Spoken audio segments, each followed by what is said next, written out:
everybody. Welcome to the Kame House Party. I'm Vince. I'm Aaron. And this is the podcast where we watch every episode and iteration of Dragon Ball. Then we come to the podcast to talk about it in a fun and comedic way. We throw in a little bit of improv, a little bit of us, a whole lot of Dragon Ball, and just a pinch of love to make sure that you have the best audio experience you possibly have on this podcast. And before we get into the episode proper, which I know you're all dying to hear, and if you're new to the podcast, welcome. Ooh, welcome. This is a wipe your feet household. You can leave all your shoes on, but just take them off to wipe your feet. It's okay. Just clean. We like it clean. Yeah, we're very... This is a Christian podcast. From the mouth of babes. We're going to do something we like to call Kame housekeeping. We got to get some things in order before we start the episode proper. And the first item of Kame housekeeping is the 1 minute roundup. Spooky skeleton. Oh, no! This newfangled haunted house is delivering on all fronts. We paid 2 bits. We got in the little trolley. And they're just showing me my worst fears come to life. First the spooky skeleton, and now, bats! The rabid. Oh, boy. Everybody knows cowboys hates skeletons and bats. I wonder what could be around this corner. A snake. Oh! In a boot. There's a snake in a boot. Terrifying effect for a cowboy such as ourselves. I don't know why we did this to ourselves. Hold me closer. Oh, I'll hold you as long as you hold me. All right. Here we go. A double hold. All right. I think we're nearing the end. There couldn't be anything scarier than what we've already seen. I see a light at the end of the tunnel. All right. Let's walk out into it. Step 1, 2. Yep. Get out of the trolley and step. Yeah, we're just going to get out of the trolley. Ah! One of those mummies I've heard so much about. End scene. End scene. So if you're new to the podcast, you're like, what the heck was that? Cowboys aren't scared of mummies. You guys got it wrong. If we did get it wrong, you can write to us at kamehousepartypod@gmail.com. But for our new listeners who are like, that's what a 1 minute roundup is. Hold on, wait a minute. Let me put some info in it, because the 1 minute roundup, we do a short improvised Western scene to warm up our improv muscles. When one of us breaks or laughs in the scene, that's when it ends. But the 1 minute roundup itself is when one of us has 1 minute to summarize everything that has happened in the 100+ episodes of Dragon Ball up until this point. And today, it's Aaron's turn. So he has 1 minute to describe everything that has happened in this show to this point. I think I've said that a bunch of times now. So, Aaron, whenever you're ready, take it away. I will take it away in 3, 2, 1. Dragon Ball is about 7 magic balls. If you collect them all, you get any wish you want. And it stars Goku, a little monkey boy, and maybe his friend Bulma. In their first adventure together, they met a bunch of people, but mainly stopped Emperor Pilaf, who wanted to take over the world using Dragon Balls, but he stopped them. Then he trained with Master Roshi and Krillin to get into a tournament, which he got second place in. Which he lost to Master Roshi. Oh no. Then after getting second place, he's like, I'm going to explore and maybe find that one Dragon Ball that's a favorite of mine. And in doing so, he defeated the militia of the Red Ribbon Army. He beat up an army. And then he just trained some more for 3 years. He fought his dead grandfather, which was sweeter than it sounds. Then he trained for a couple years, and then he entered another tournament, and he got second place again, this time to a Triclops. And then Krillin died, and then the person who killed him was King Piccolo, who's a dick and wanting to take over the world. And he kind of did already, and Goku tried to beat him, but he couldn't, so now he's trying to get some water? Hey. All right. Thank you, Aaron. If you are a habitual listener to this podcast, or Get help. What are you doing? We're concerned about you. Yeah, this is actually an intervention, and if you just turn around, there's somebody there that will escort you to a facility to help you overcome this habitual listening of the podcast. Can you agree right now to stop listening to this podcast? Oh, you can't? Okay. Okay, fine. We tried, Aaron. We'll keep going. We really tried. We did our best. Yeah. We'd rather you be listening to us habitually than, I don't know, Joe Rogan. Jesus. But we do that 1 minute. We do that 1 minute roundup, so you don't have to go back and watch every episode of Dragon Ball that we've watched or listen to every podcast that we've done. But if you're like, Aaron's description had some vagaries. I understand that there's a Goku, there's a Bulma, there's some fighting, there's a Red Ribbon Army. And if you want to revisit those things, we encourage you strongly to go back and listen to our old episodes. We've got some really spectacular content up there. And then we're just going to move right along into the second piece of Kame housekeeping, where I tell you that Aaron and I, we watched 2 different versions of the show. Started out as a mistake. We kept on doing it. I watched the English dubbed version while Aaron watches the Japanese language English subtitled version. We do that partially because of a mistake long ago that we never corrected, like traditions. And secondly, because there are a lot of things that are changed for the Western audience versus the Eastern audience or lost in translation. I put that in Aaron quotes because there's also a film. Yeah, you know what I'm doing. That are at points comical, at points disturbing, at points interesting, and we want to make sure that those get highlighted. So the first difference in our episodes is usually the title. So Aaron, how are you feeling about your title, and would you like to go first? You guessed correctly on the coin toss, so you have the option to receive or defer.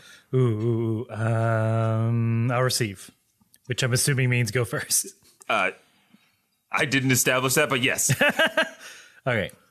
I'll receive that invitation, and here's the kickoff. And here's the title for episode 115 of Dragon Ball. Get the mysterious super sacred water. Okay. You gotta get that mysterious super sacred water. You gotta get that mysterious super sacred water. Yeah, that's a tongue twister, my sir. That's a good vocal warm up. Yeah. All you singers out there, take note. Take note. Well, I take totes and move. Okay. What's your title? For my title of the English dubbed version of the 115th episode of Dragon Ball, Awaken Darkness. Dun dun dun dun dun dun dun dun dun dun dun dun dun dun. Awaken Darkness. Dun dun dun dun dun. My darkness sleeps, but not for long. I don't know what noise I just made. That's either a guitar or a skid of a car. Yeah. Narrowly missing a dog. The dog's fine, don't worry. Narrowly missing a dog, but sticking it to the man. Yeah, well, both middle fingers are out. Oh, of course. At the same time. My hands aren't on the wheel. They're out the windows giving middle fingers. I'm driving with my, knees. Yeah. I didn't want to say it because, again, this is a Christian podcast. This is the Kame House of God party podcast. Ooh. We've got an exciting episode to talk about today. The 150th episode of Dragon Ball picks up right where the last one left off. King Piccolo has set up shop in King Furry's castle, in King Castle. Goku and Yajirobe have made it to the top of Korin Tower. Korin told Goku about the super secret divine water. And now we're diving right in with cooking competition? Yes. Kind of. It's the great King Castle Bake Off. And it's Piano Hollywood. Piano Hollywood and King Piccolo Berry are tasking the servants of King Castle, or the chefs, I should say. They're servants now, but they were just chefs. With making a grand meal for King Piccolo after he wakes up from his little nap. Yes. Piano inspects the food. More like Piano Ramsey towards the end of this. He does turn into a Piano Ramsey because you see this decadent spread. It is lobster everything. Lobster everything. Oh, everyone's just soaked in a rich sauce. Oh, yeah. The paprika is flowing. because I would love this meal, but Piano finds it disgusting, and King Piccolo wouldn't be caught dead eating it, so he pulls the curtain out from under the food, making a massive mess. And then Aaron, this is where I really wanted to talk about yes. what Piano's new menu may have looked like, because Piano demands a new menu for King Piccolo. And Aaron, do you want to start with your items? I don't know. I did. I excitedly paused the episode. Yes. And we had to rewind several times to get all these good ingredients. Yes. So go ahead, start. Item 1, Newt Minere. Okay. Munere. I think it's French. I think it's manure. Okay. That's what I heard in mine. Keep going. Oh, are these exact? That's what I just checked that one off because it did match. Okay. Fried intestines. Okay, that's different. Weasel moose. Okay, that's different. Dinosaur tongue. Ooh, that checks. Okay. And brain pudding. Ooh, bingo. Hey, 3 out of 5? Yeah, so mine in okay, go for it. It's newt manure, deep fried eyes, fresh moose pie with dinosaur tongue, and of course, you couldn't have a feast without brain pudding. Kids don't know what intestines or weasels are. We got to change it up. Yeah, I feel like those were, I think, more disgusting, like weasel pie instead of moose pie. I don't know if they're going for a scatological joke, if moose pie is like a cow pie, you know what I'm saying? He only wants the poo-poo and the pee-pee. 100 plates of each, please. Yeah, it was 100. Well, for me, for some reason, it was 111 of each. Jiminy Christmas. American dubbed. Why are we trying to one-up our brethren across the ocean? I don't get it. In a very slight way. It makes no sense. Why would anybody ask for 111 of anything? Is that numerology? And maybe it is. One of the writers or the translators was a secret numerologist. Yeah. It needs to be 111 because you see that's one of the sacred numbers. And Tony, 5 dishes divided up. Mm-hmm. Tony, can I stop? Can I stop you right there? There? We've been trying. You can stop me in 3, 2, 1. Okay, now's the perfect time to stop. Well, let me guess. Was that 111 seconds of you talking? Maybe. Okay, look. I mean, I'm no numerologist, but look, we know about your previous career.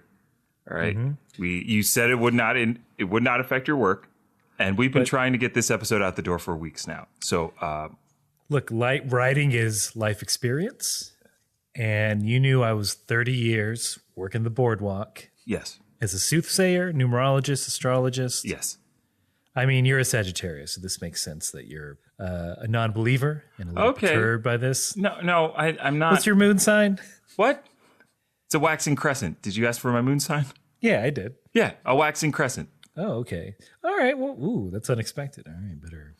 Okay, so this is what I'm talking about. You seem to get very distracted and hung up on those kind of things when we just need you to translate it roughly verbatim, okay? Like where it says deep fried intestines. I think the American audience would find that a little too gross, so let's go with something like deep fried eyes. You wrote that. That's great. 3-letter, it's... Are you serious? The number of syllables flows a bit better. So for my taste. All right. For the spell. Tony, did you just say spell? Yeah. Spelling. Audible wink. Tony, I'm going to take a lunch, and by the time I get back, your desk should be cleared out. Can you take a long lunch? Say 111-minute long? Tony, if you weren't my brother-in-law, I'd slap you across the face. I'm going to Chick-fil-A. It's going to take a long time. Well, see you at Christmas tomorrow. Merry Christmas. Hey, Happy New Year. What's interesting about Christmas is that it's on the 12th. And scene. Ooh, familiar trouble. Oh, man. 'Tis the season. Am I right? Oh, we've all got those relatives, right? Am I right? that work on anime but are also numerologists. Yeah. It's a classic story that everybody can get behind. BuzzFeed made 20 comics about it because that's how relatable that is. Is that the ultimate relatability when BuzzFeed makes a list about it? Mm-hmm. So we'll know when we've made it as anime fans when it's like 10 Gokus you are or aren't. Yeah. The absent father Goku. That's number 10. Which Dragon Ball character is your zaddy? Is your zaddy? Yeah, I don't know. Dragon Ball characters that make you say yeet. I'm using words that I heard the young people use and hope it's for comedic effect. Which Dragon Ball character should be in Fortnite? Look, if they put a fusion dance in Fortnite, oh man, I might play it. I might play Nope. it. I might play it if they put a fusion dance in there. If you can actually fuse. Yes, they should do that for Destiny. And then they get sued again. And then they get sued by Alfonso Rivera, who coined the fusion dance. It's in the credits if you look. Mm-hmm. In the credits of Fresh Prince of Bel-Air. But let's get back to Korin Tower. yeah, because we get a cut to Korin Tower.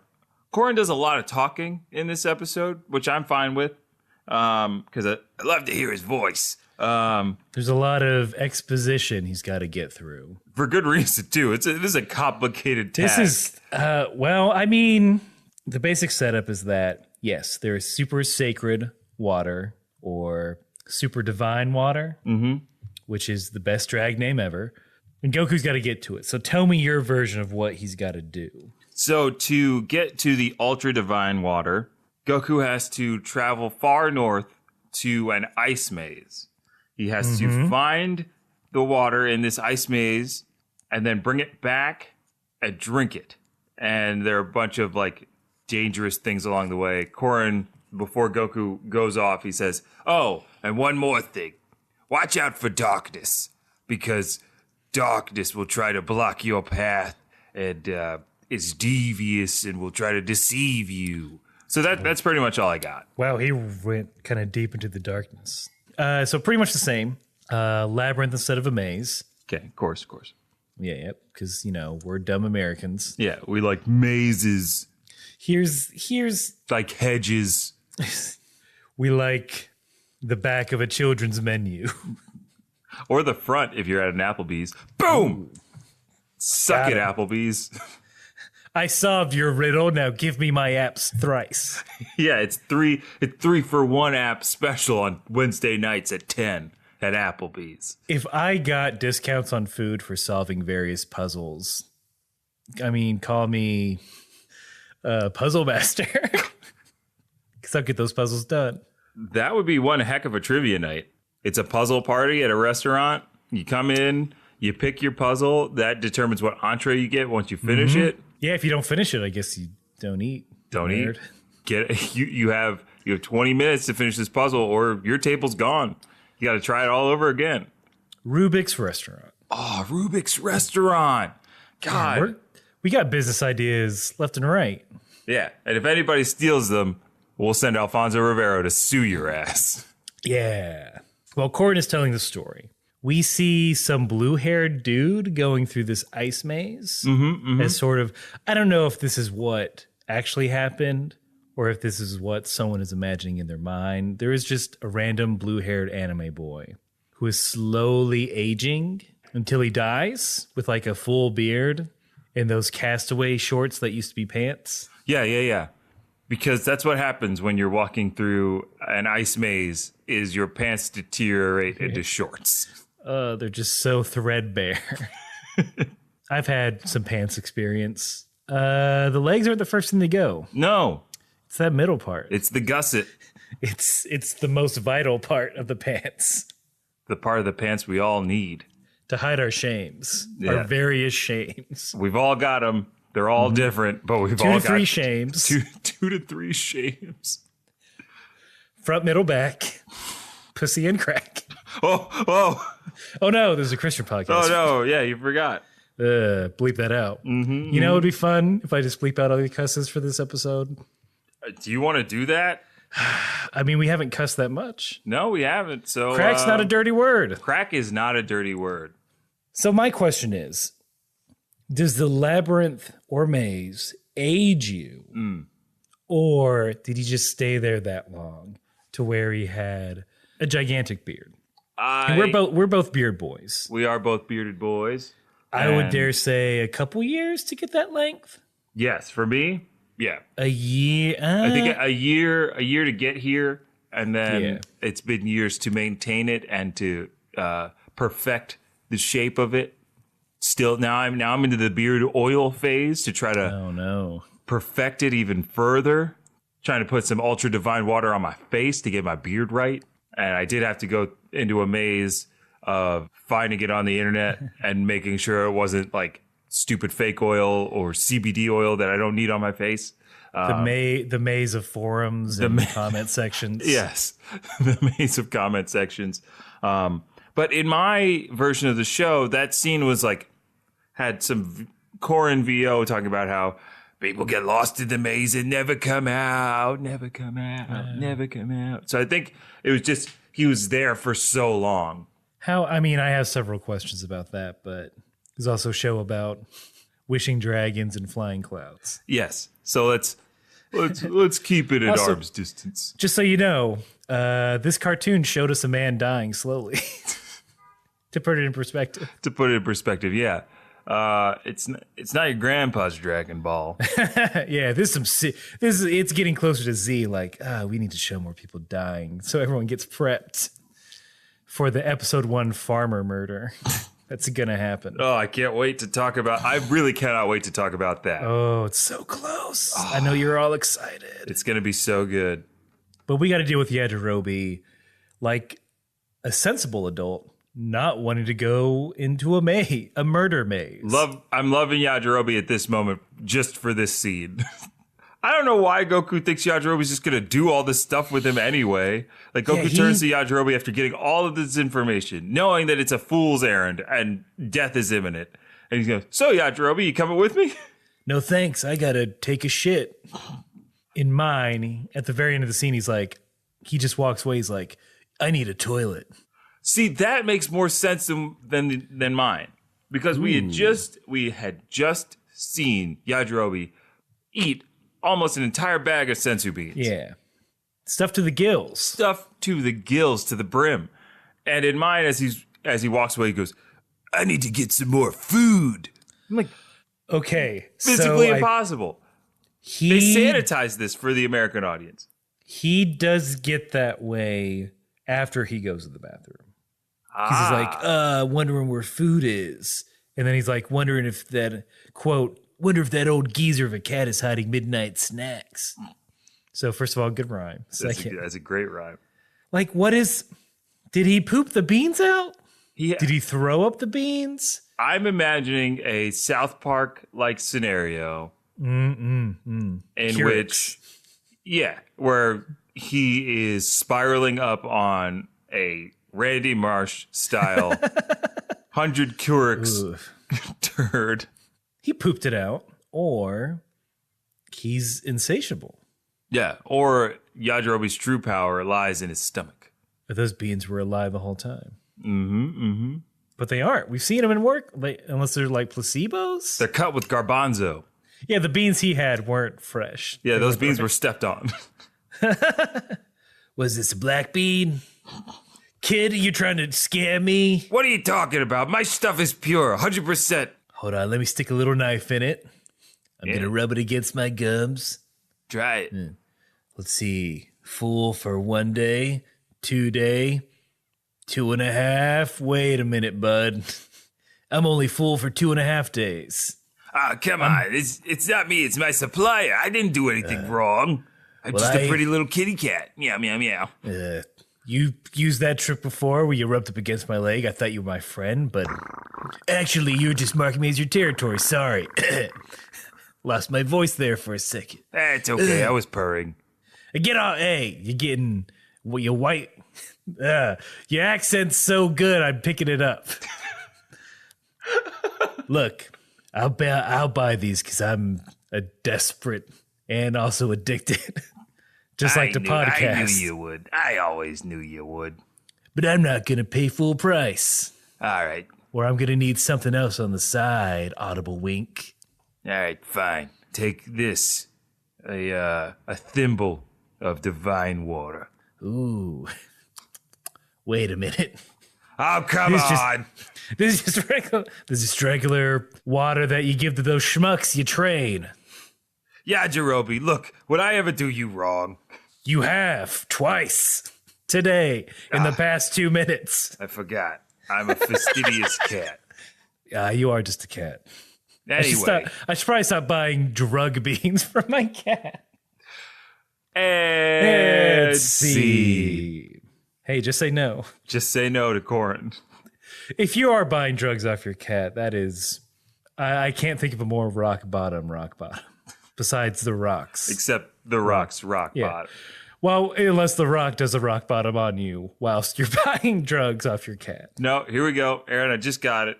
Okay, all right. The absolute bottom. Everyone back up. Everybody back up. Everybody back, give him room. Give him room. Everybody back the fuck up. All right, so you hit rock bottom when you try to smoke a crack while the rock is doing a rock bottom on top of you whilst on a pile of crack rocks. That's crack rock bottom. And The Rock starring Sean Connery is playing that. Yes, of course. It's playing on a giant screen TV that the crack is that you're being rock bottom into. Yeah. It's pretty rock bottom. That's pretty rock bottom. If you smell what we're cooking. Beans? So Yajirobe, he looks at these jars. He starts rummaging through. First of all, you're a guest. Please don't. The jar is very cold. He wonders if there's ice cream in it. And wouldn't you know, he falls in. Because that, my good boy, is the portal to the ice labyrinth. Yes. Why Corin have this? Why Corin have this? Because Corin has jars to many different places, I'm assuming. I mean, again, because this is a Christian podcast, jars of clay. I'll see myself out. Goodbye, everyone. I'm going to excommunicate myself in this podcast. That is devilish. Devilish that was. But, you know, he's a martial arts knowing, staff wielding, bean having, tower living cat. So it'd be weird if he didn't have a jar portal. He's got a lot of eclectic hobbies. Mm-hmm. He's just still I'm still trying stuff out. I haven't quite found my passion yet. Sure, trading karate people pays the bills, but it's really about my jar collection. Yeah, I'm really into portals now. Yeah. I'm thinking with them. I'm playing it 2-player co-op. Vince approves that. Then, you know, Corin is explaining everything to Goku, showing him the same jar that Yajirobe fell into. Goku goes down there. I love this part. I really did like this. Corin pretty much drops Goku off and says, come back here and I'll be able to pull you up out of there. Corin just cleans himself, gives himself a quick bath, and then goes to lie down, pops his head up and goes, where's Yajirobe? And then his line is, yoo-hoo, Yajirobe, I've got some fudge. What? To try to get Yajirobe out of hiding. He says, I've got some fudge. That fat fuck that'll bring him out. So Goku, he's in the maze, the ice maze. He's walking along. We keep passing by these weird ice-shaped crosses. I had questions about these ice crosses. Well, they get explained later. They do get explained later. So so hold those questions. But he finds Yajirobe. Yajirobe's like, I don't want to be here. I want to leave. And so they head back to the exit, but they're lost now. But I mean, they are lost. In frustration, I think, or just to try and find a way out, Yajirobe kicks one of the crosses. Oh, yeah. Oh, and guess what it is, bud? Ooh, it's a dead man. It is a very frozen Viking type person, I'd say. An ancient warrior, I think, is probably what they're trying to get at. So now knowing what these weird crosses are, that they're not symbols of the sacrifice of our Lord and Savior, that they are just frozen men. My question initially is like, why did they freeze in that specific position, right? T-posing? What? Why did they freeze in a T-pose? Yeah, why were they? Was there a glitch? Is there a glitch in the Matrix? Like, is that the true curse of the ice maze? You spend enough time there, you either get super old and die, or you T-pose and freeze to death. Yeah. If you make that body position, you instantly freeze. Do not T-pose in the maze. Do not T-pose in the maze. You will get frozen instantly. Mm-hmm. I don't care who you're trying to assert dominance over.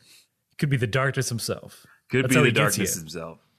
Oh, he's like, oh no, a human warrior. I hope they don't T-pose on me. That's my one weakness, audible wink. I mean, we've got a lot to talk about when it comes to the darkness in a little bit. Right after Yajirobe kicks over that frozen Viking, there's a fissure in the ice. The ice collapses. Crack. A perfect representation. The ice collapses, and then a giant ice creature emerges from the path. Yeah, what? This show's fucking goofy, dude. Yeah. No, I was assuming they would fight something, but not an ice monster that's attack is to just blizzard you to death. It seems un-Dragon Ball-like, I guess, is my big thing. Like, this whole bit here seems way out of left field. It feels too fantastical. Yeah, and this is a fantastic world. It's a very fantastic world, but both definitions of the word. Mm-hmm.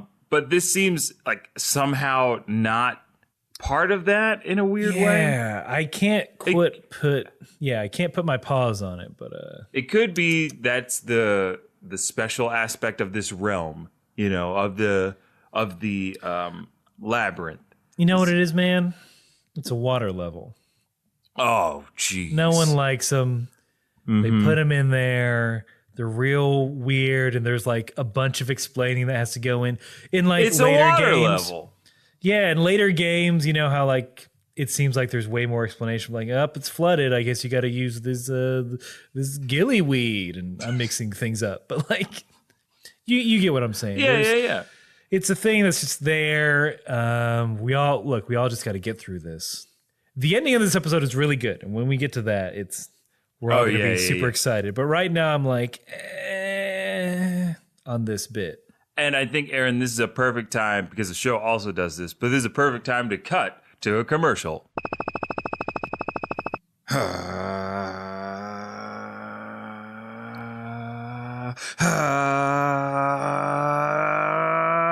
you have a very... Hey, man, I'm trying to talk to you, but you have this giant force field around you. What? Aaron, come on, man. What are you doing? Can't you see? I'm trying to power up right now. I mean, your hair has gone blonde. Yeah. I wasn't going to say anything. Well, you could say, Vince, it brings out your eyes. Also, you look powerful as hell. Look, I'm projecting my own insecurities onto you. I'm sorry. You're right. I mean, Aaron, it's fine. And I get why this could be, a bit jarring to see me powering up like this in a public setting. And I'm sorry, but I can't contain my excitement anymore, because the Dragon Ball movie, Dragon Ball Super Broly, is so close. It's the 8th. I see it on the horizon. You can see it on the horizon, right? Mm-hmm. And when I get to the theater, I want to be at the right power level, just in case Goku needs my help. I got a few spoilers for us and our audience. So if you don't want to hear it, plug, too bad. Here it comes. I heard that if your power level is high enough, there's some guess as to if it's over a certain 4-digit number. Right. Midway through the movie, Goku takes his hand from the screen, is no longer a movie, drags you in like the music video for Aha's Take on Me. Yeah. And you get to fight Broly. And that's what I heard. I heard that too. So I'm trying to train and power up So if you don't mind, Aaron. Spoiler, you win if you do that. You're going to win. I need to win because Dragon Ball Super Broly is coming out January 16th, and I'm going to power up so I could get into the movie, and then we can talk about it on our next episode, the episode after that. So, I'm going to, so 2 episodes from now, we'll be talking about not Dragon Ball, but Dragon Ball Super Broly. And we want you to come along for that ride, but in the meantime. So as a cautionary tale, 1, start powering up. Yeah. I'm going to power up the Yajirobe way and eat a bunch of beans. Aaron, which I call a Tuesday. You were saying? I was going to say something, but then I realized you've got it under control. Just like I've got the Super Saiyan 1 power under control, and now I got to push for Super Saiyan 2, Aaron. So I'm going to ask you to take a step back. All right, I'm taking several steps back. Okay, because here I go. Ha! Ha! And all you out there, be sure to watch the movie so you're prepared to listen in on our fun discussion. Ooh. Oh no. Vince. Oh no. Go back to the show. Come to the show. To the show. Well, now that we're all cleaned up, we can continue with the episode. Yeah. Sorry about that. Sorry about all that. But no, we're back. We're back doing the episode, and nothing weird happened. Nothing weird happened, and Vince did not change his pants. But we did get attacked by this ice monster who power is just blowing wind. Yeah, he's using Blizzard. Yeah, Blizzara. He leveled up his materia. Okay. I was thinking Articuno's attack Blizzard, but... Oh, I mean, that would make more sense. Showing the age differences. Yajirobe and Goku both attack in their own special way. Yajirobe yells out, "Prepare to die and be eaten." He's going to eat that thing? I mean, you put a little syrup, cherry-flavored syrup on that bad boy. Hey, you got a snow cone going. Mm-hmm. I mean, but I was like, what do you think he's made of, dude? He's made of ice cream, clearly. Look, he's got a fudge center. I heard fudge somewhere. I assume it's in this. I heard fudge somewhere. Off in the distance. As if from above. In the great blue yonder. I heard fudge. It must be there. I mean, he's dumb enough to drive cross country for food. Yeah. That he could just get anywhere. But so maybe. Perhaps. Yeah, we're not putting it past him. But Yajirobe's attack, it seems like he's got this one in the bag. But of course, it's not that easy. The ice creature regenerates himself, so Goku gives it a try, using his fists of Goku Fury. Again, couldn't do nothing to that monster. He was not even the Kamehameha is enough to. I mean, it blows him up, but he just comes right back up. Comes right back, though. Comes right back. But that Kamehameha did awaken something else. Deep in the depth of the ice, in a place with very little light, in a... My synonyms are leaving me at the moment. It's a dark place, okay? It's a very dark, icy-looking place. It's the darkness, all right? It's the darkness. And did your version of the darkness have a little speech? A little bit. The main talking point at this here is I think he just says, "Who awakens me?" I liked the speech, and I ended up writing it down. All right. This is the darkness, capital D darkness. So for context, because we do take a hot second to we travel all the way down, we go through some dark caves, some purpley icy caverns. Is this speech just him filling up time? Pretty much. So the kids don't get bored by seeing a bunch of shots. Yeah, because the American kids, they don't want to just look at scenery, because it starts as "Who dares wake me from my cold slumber? It is human. It will suffer. They will all suffer who trespass on my domain. Then he just does a deep growl like, Well, he went back to sleep. That's his. yeah, that was him falling His asleep. exit. Yeah. 5 more minutes. Then I'll murder you all. Once I unhook my CPAP machine. I drink a full glass of water and have a peppermint. They say that helps you to wake up. It shocks the system. I just yawned. Karen wants me to use these essential peppermint oils, but I'm like, no, I'm not falling for that. It's just a scare. It's a pyramid scheme. But I want to be supportive. What do I do? That's why I'm calling you, Chris Gether. You hung up. Damn. Holy mackerel. You hung up. That got deeper and deeper as far as cuts. Oh, yeah. I think our brand, Aaron, is we go as deep with the cuts as we can until all that is left is you and I laughing because we are the only two that know. Hitting the bone of comedy. We're getting down to the marrow of comedy. Boiling it and serving it for $23 at Radagast. Yeah, I'm coming at German beer halls now. Goku and Yajirobe take off running once they realize conventional methods will not beat this ice creature. Turns out Yajirobe is not only a foodie, but a thief.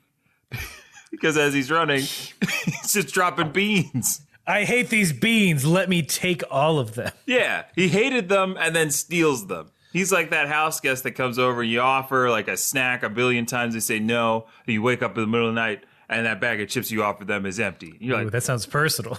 You're like, motherfucker, why did you, you can bleep that out. Why did you not eat them then, but wait till the nighttime when you thought I wouldn't be, because I want them now. Find you. Caught you. Is there a worse feeling? There is. Than going to get food you think you have. Ooh. And then it not being there. Child, please. It is a sinking feeling. Oh, it is so disheartening. Especially if you're like coming home from something and you're like, oh, hell yeah. I've got, for example, I've got salt and vinegar chips waiting at home for me, and that's all I want. It's 11. I'm going to crush this bag of chips. I didn't take these chips, Vince. I don't know why you keep bringing it up. There was chip dust all over your fingers. Wait. Oh, there is. See? But I didn't take them. That's a different chip-cident. Chip-cident? Yeah, I can portmanteau my way through this Law thing. and Order, Chip VU. We got another chip-cident. Crumbs all over the fucking place. Bleep that out. Hey, man, I don't want to ruffle your feathers. Get it? It's me, Ice-T. I'm still on this show. Well, what else would you do? I don't know. I could produce more music. Right. I could do more VO. I could, I don't know, retire and just smoke cigars all the time. Or I could start a puppy farm where I get puppies and they live on my farm.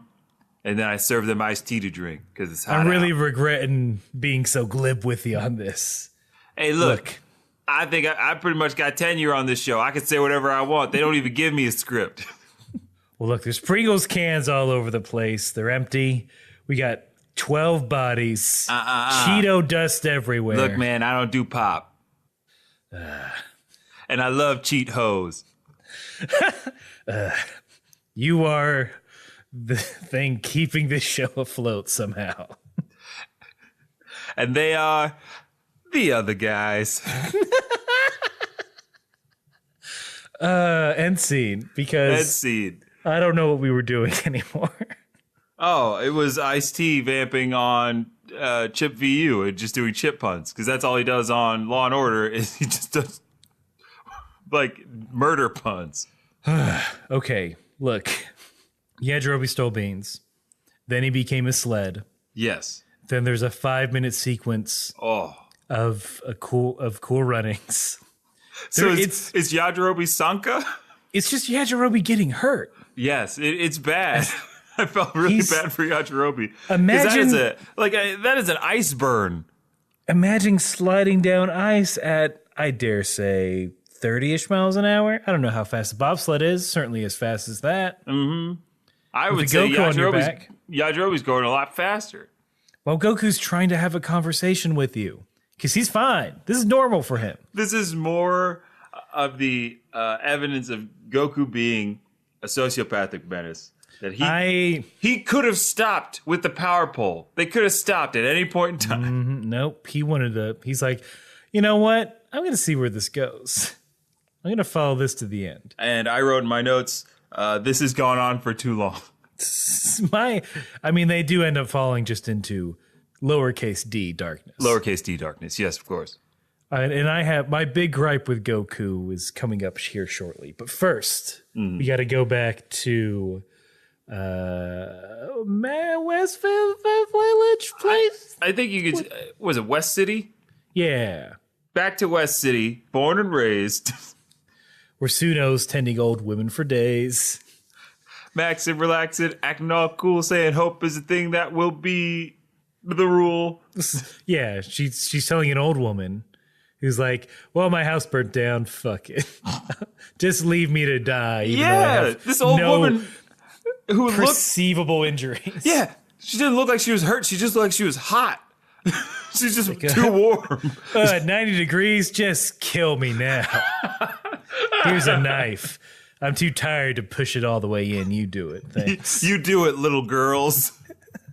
Hey, children, come murder me and put me out of my misery. But yeah, Suno has this like mini monologue about how you can never give up hope, and the old woman says, "You're right. I will fight." I mean, something along those lines. But after my death. We're going to get right to the meat and potatoes because this scene, Aaron, this scene had so much to it. So what we see, like Alfonso Cuarón directed this, like yes, like this is Darren Aronofsky end of like Requiem for a Dream kind of dark going on. Yes. Because what we see is King Piccolo, after his nap, going on a lovely stroll with Piano. Just a stroll of murder. It's a murderous stroll. As they're just killing the remaining soldiers. Yeah. Suno sees this, and I feel like she says something like, "You murderer." In mine, she just says, "Unforgivable." Oh, my goodness. Oh, no. Oh, gosh. King Piccolo is unforgivable. King Piccolo is unforgivable. And then I guess something snaps in Suno, because as King Piccolo and Piano are walking away, she picks up the soldier's rifle. And it is gigantic in her tiny child arms. I mean, the kick alone might kill her. Yeah. And she picks it up, and like then we get the perspective of the scope, and she's struggling to get the scope up to King Piccolo's head, and then it's like shots of her finger on the trigger, hesitating, sweating. You see her eyes, and she's shaking a little bit, and then she lowers the gun. King Piccolo turns around quickly, and in a flash, laser eyes. And then the smoke clears. But Suno's still there. Yeah. But he was 6 feet behind her. Yep. Was another lone acting soldier. Mm-hmm. A lone gunman, if you will. A lone gunman. In a knoll, grassy kind of area. Yeah, he was on the grassy knoll. Across the street, there's a book depository. Any more hints, folks? You get what we're saying? Lee Harvey Oswald tried to kill King Piccolo. Yeah. But it was actually Suno. She was the Suno was the second shot. Yeah. The quote unquote magic bullet. The magic bullet was just Suno taking aim. Dark day in American history. Oh boy. But a fun time in Dragon Ball. What the fuck is with the scene, dude? I don't know. There's not much of a payoff. There's not even like Suno's inner monologue saying like, I can't be as evil as him. I couldn't take his life even though he took... That's visual. I mean, that's visual. It's visual, but like... Although my thing would be like, well, an army didn't stop him. Surely me with one gun is not the way. No. But I don't know. There's like, I don't know. For me, I probably am just a weirdo, but like it took me back to when I was learning about Tiananmen Square and all that. Which is like a child in front of like a tank. And I was just like, oh God, this is not going to end well for you, Suno. I mean, it's just an act of, I mean, maybe that's it. It was just an act of defiance for Suno. She was going to, charge of the light brigade shit. Charge of the light brigade. Bleep that out. God. Bleep that out. Bleep this scene out. Bleep this scene out. Boy, oh boy, man. This episode is just swinging its tone dick left and right. It's all over the place. It really is. Because then, Aaron, we get another weird cut because it cuts to Tien shirtless, training, trying to master the Mafuba. He can get it up, but he can't bring it down. Tell me about it. It's like 15 seconds. It's nothing. It's nothing. Because lastly, I mean, the third cut in this, because we watched a 5-minute sledding scene, and then we had 2 scenes that took a total of 2 minutes to get through, and then we're already back with Goku and Yajirobe at the bottom of this hole, and you have feelings. So, Aaron, you take it away. Well, first of all, I thought this is where the episode was going to end because they were just both laying on the ground, and I was like, all right, VO's coming. Yeah. Because, like, really? You're going to try and follow up Suno's attempted murder? That's what you end on, man. Mm-hmm. So Goku gets up. He's just like a little kid yelling at Yajirobe to wake up. His yelling causes a giant icicle to fall. Goku sees this falling directly on top of him and Yajirobe. Goku moves out of the way and lets the icicle land in Yajirobe's face. Now, folks, I think we all know that icicles can kill. True. If the Christmas story taught us anything, they can put your eye out. Goku, why didn't you 1, move Yajirobe out the way, 2, punch the icicle, 3, do anything beside just you wanted to see this icicle land on Yajirobe's face. And you sick little freak. And Aaron, can I say the worst part about it is it's not even like it's played necessarily for a laugh on Goku's part, because Goku doesn't laugh. He's not like pranking Yajirobe. Yeah. He's like, this will get him. This will teach him for being an awesome sled. Yeah. How dare he bend over backwards to help me get here? I had a huge problem with that too. Because then also Yajirobe's reaction, not really appropriate to what happened to him, because he just wakes up and in mind he goes, it's so cold. My face is cold. He can't. He's a summer boy. Yajirobe is a summer boy. I like shorts.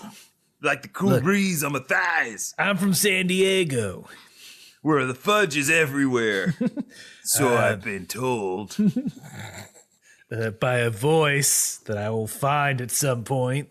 Meanwhile, you cut to Korra and he's in his tower. He's just still yelling, Yoo-hoo! Yajirobe! I've got Butterbrickle. Back in the labyrinth. Did someone say Butterbrickle? I heard they were Butterbrickle in the icicles. It's a bunch of complaining from Yajirobe. Yeah. And then finally, we go back down to the darkness. Mm-hmm. Capital D darkness. Yeah. Both. Capital D, lowercase d. Capital D, lowercase t. The darkness says, "It appears we have a guess." And then someone agrees. A little familiar silhouette comes out, and out of nowhere is Master Roshi. Master Roshi? Hey, it's me. Maybe. Yes. Clone. Ghost. So it's. I don't think it's Master Roshi. I don't think it's the Master Roshi. I don't want to spoil anything. Oh no. Well, don't. Well, I didn't watch ahead, but I have a feeling that I have the right idea of what's occurring. Is the darkness preys on your weaknesses? We've seen Empire Strikes Back. Of course. We know what happens in dark caves. You see your old masters, but they're actually you. They're your potential or whatever. Yeah, it's multiples of you. There's a weird feedback loop where if you wave your hand, the one behind you waves your hand a little bit slower, and then on and on into infinity. And then you force ghost yourself across the galaxy, which is honestly badass. I don't care what anyone says. It's really cool. It's fucking rad. Everyone can shut up. He turned non-matter into matter with his feelings. Look, honestly, a great way to go out. It's a hell of an exit strategy. Yeah. Anyway, what are we talking about? We were talking about how this episode, after all of the bonkers things that has happened, ended on the one thing that makes me really excited about the next episode, which is Master Roshi is back. Master Roshi, Ice Cave, here. I'm excited for him to meet Yajirobe. Yes. And that's pretty much how the episode ends. I mean, that's not pretty much. That is how the episode ends.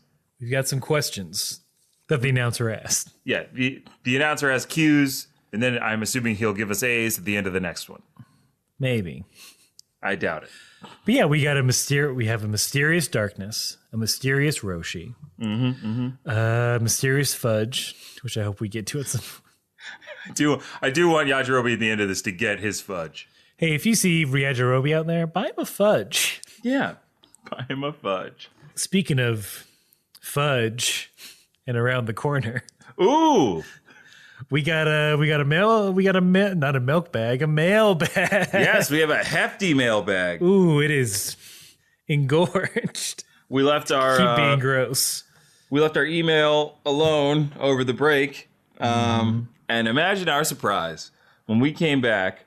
So this is we got a note from superfan Delmon Strongarm. Ooh, yeah, I guess he's upgraded now. He's upgraded. He's evolved. We put the Kame stone next to him and forced it upon him. We forced his evolution. You evolve. We also forced him into that Pokeball. Anyway. He tried. He's like, he batted it away a couple of times, and then I was like, nah, son. I was like, Aaron, hold his arms. I get it. I got him in the shit a couple times. Even after all that, he wrote us a very nice email. And he says, hey, Vince and Aaron. A lot of people know Toriyama from Dragon Ball and Z, but my first exposure to his art style was in the mid-'80s when my uncle showed us a new video game, Dragon Warrior, a.k.a. Dragon Quest. He was also responsible for the artwork on my favorite game of all time, Chrono Trigger. I'll never forget the summer when that game came out and the many years I spent on the new game pluses. I was wondering if you guys could talk about your first experience with his work or any other properties of his that you like. Keep fighting. P.S. The first time I beat Dragon Lord, I had 2 MP and 5 HP left. That's a nail biter of a final boss battle if I've ever heard one. How, on a level of 0 to Vince, how dirty were those bridges after that fight? Ooh. Damn. Yeah. Are you familiar with the Dragon Quest series and Chrono Trigger and all that kind of stuff? I know about it, and I know I never played any of them. My buddy was big into Chrono Trigger. Mm-hmm. So, like, I discovered anime on my own, just from video stores or the Sci-Fi Channel when they used to run it a lot. But I didn't get deep into it until one of my good friends growing up introduced me. And that's the same guy who had like Chrono Trigger and like with the box still. And he was just a guy that kept everything. Right. But I remember the first time going into the room, it's just wall scrolls on wall scrolls on wall scrolls, shelves of figures and VHS tapes, and like, holy crud. Wow. And that's kind of the first place where I saw Dragon Ball. Mm-hmm. And I had not even seen that because I didn't see the show until Toonami started going it. But I knew about the show because of my friend who's like, oh, here's this art book and here are these characters. And that's awesome. It just looked rad. Yeah. So tangentially, I got exposed to the game. You know, it was all a big mishmash from this one person who will remain nameless. Mm-hmm. I mean, for me, like I never really had another older anime fan to guide me through anime because I think the same for me was Toonami, was Dragon Ball. My first experience with Dragon Ball, and then I think the first time I noticed Dragon Quest had any relation to Dragon Ball was looking through a Game Informer magazine and seeing this Dragon Quest game. It was probably like Dragon Quest, I don't know, 7 or 8 or something. And all of the art, I was like, that character looks like Trunks. That character really looks like Goku. What is happening? And then I continued reading, and then I saw it was Toriyama, and I was like, oh, that's really cool. I've never really gotten into Japanese RPGs, so I have not played Dragon Quest. I feel like that may be my entry point.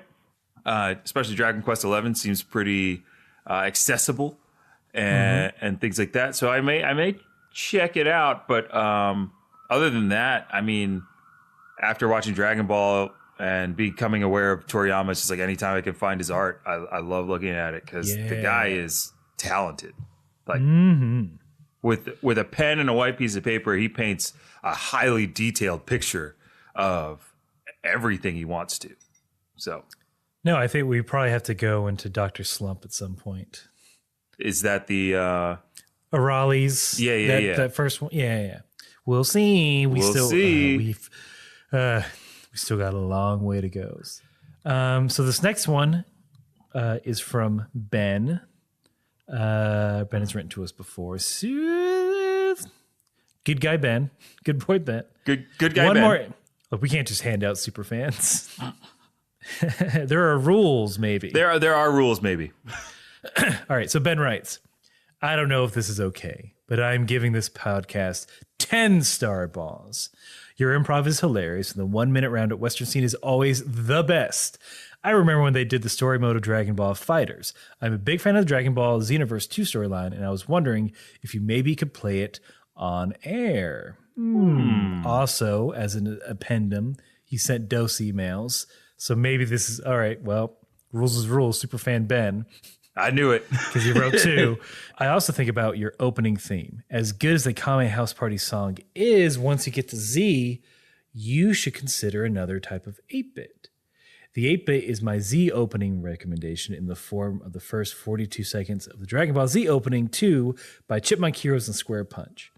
Also, to leave you puzzled, Bulma's hair in the manga is purple. What? Whoa. What? There's a lot to process there, my boy. I don't like that. Purple hair Bulma?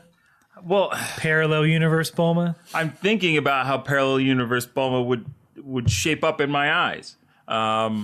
And quite frankly, I think the blue hair, though it is attached to kind of a terrible person, it works for her. I don't think I could see Bulma with purple hair, but it does make sense that Trunks has purple hair now. Look, to quote Strong Bad, you gotta have blue hair. Hey, you old enough for that, kids? I am just old enough to know Strong Bad. I mean, definitely puzzled by the hair changes. So twofold. Dragon Ball Z Xenoverse 2, I've played a little bit of that. I think I've also played a little bit of that. Is there like a fun co-op mode we could maybe do? Maybe. That's the thing, man. We are states apart from each other. This is true. So stuff like that can get kind of hard. There's so much stuff we want to do and make for y'all. And it's just getting the time. I don't want to say anything because everything is like up. I'm talking like we're like canceling the podcast. No, that's not happening. But I think I understand what you're saying. There's just, we have a really great time doing this and everything, and we want to do as much as possible. But Aaron and I, we both have pretty busy schedules, all in all. And yeah, we are states apart, so it's kind of tough to do those things. Responsibilities, man. And we don't do this full time. We would love to, but we don't do this full time. So it's kind of hard to carve out extra time for that kind of thing as regularly as we want to. Like, we would love to revisit My Hero on a stream, some of the other games that we've played on stream briefly and things like that. So maybe sometime in the future we might get there. But for now, that is a great recommendation, Ben, Superfan Ben. And yeah, I think we are. We've been in talk again. Can't say anything for sure, but we've been in talks about changing the music up once we hit the Z. I don't know if we could use this because the one we have was like, someone else made that specifically for us. We paid the monies for it. Yeah. So we'll see. But I would listen. I'm going to listen to it. That is for sure. Heck yeah. And yeah, thank you, Ben. Thanks, Ben. Newly dubbed super fan. We're not keeping a list of this. We probably should. Someone else do it. And then finally, Jeff, again, super fan Jeff, who bought our domain for us and who are we eternally dragging grateful to. Sorry to pun that up. It's okay. But I had to do it to him.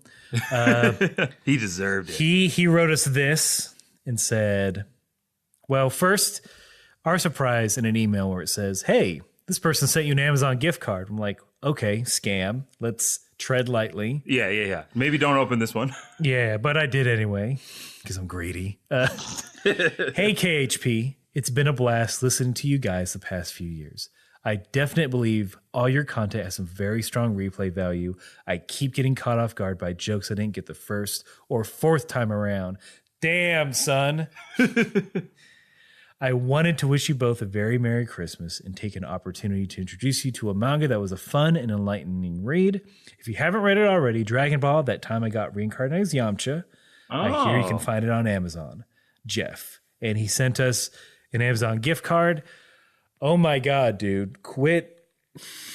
You're too nice. Jeff is what are far you doing? Too nice. Jeff, that was I remember seeing that and just being like, that is definitely the best gift I've received in a long time. Yeah, man. That is one of those things that makes all of this feel so special, especially with the fans that like to engage with us, like Jeff, like Ben, Delmond, and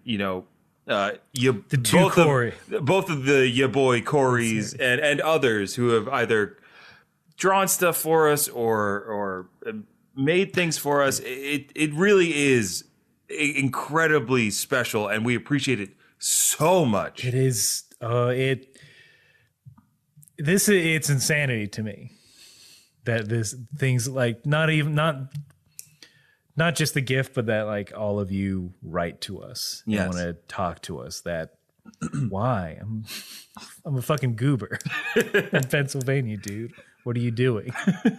Yeah, I'm from Delaware. Nobody's supposed to know I even exist. But we did. I read Dragon Ball That Time I Got Reincarnated as Yamcha. It's very good. I don't think Vince has read it. So I haven't read it yet. So maybe that's what we'll use this for and send it his way. It would be my pleasure. We might pay it forward and buy something. Do another giveaway. Yeah, we'll see. We might do all of that. Yeah, everything. I know this is a long ago, boys and girls and people, non-human creatures. Yeah. To quote another podcast, it's been a while since Vince and I have talked, and I think we just missed each other. Yeah, wanted to hear each other's good voice. It was a well earned break for both of us, but we do miss each other. Yeah, and we miss all of you when we're gone. We do miss you guys when we're gone. You cease to exist once we stop recording. If it's not on air, it ain't real. Yeah. We don't have podcast object permanence. We're little babies. But we cannot thank you and appreciate you, fans and listeners, enough. We're hoping 2019 is going to be another great year for the podcast. And I mean, we're getting to kick off 2019 with a freaking Dragon Ball movie. So if you're not hyped for that and hyped for the knowledge that we're going to be doing an episode just about that, Z is right around the corner. Yeah, and the end of Dragon Ball is shaping up based on the 2 episodes that bring us into 2019. It's going to be a bonkers ass ride. It's going to be nuts. End of this year, man, we're going to beat a Dragon Ball Z, and that is insane. We are so excited for the future of this podcast and all of the content that we'll inevitably eventually create for you, with you, because of you. So thank you so much again. Everybody that writes in, everybody that listens and downloads, shares it with a friend, all of that is so very much appreciated. So and again, new year, same us. We're never going to change. This is true. We refuse. Because we're always going to, no matter what we're doing in life, no matter what you're doing in life, what goals you set for yourself. Resolutions. Anything you do. You know what you got to do, baby. You got to keep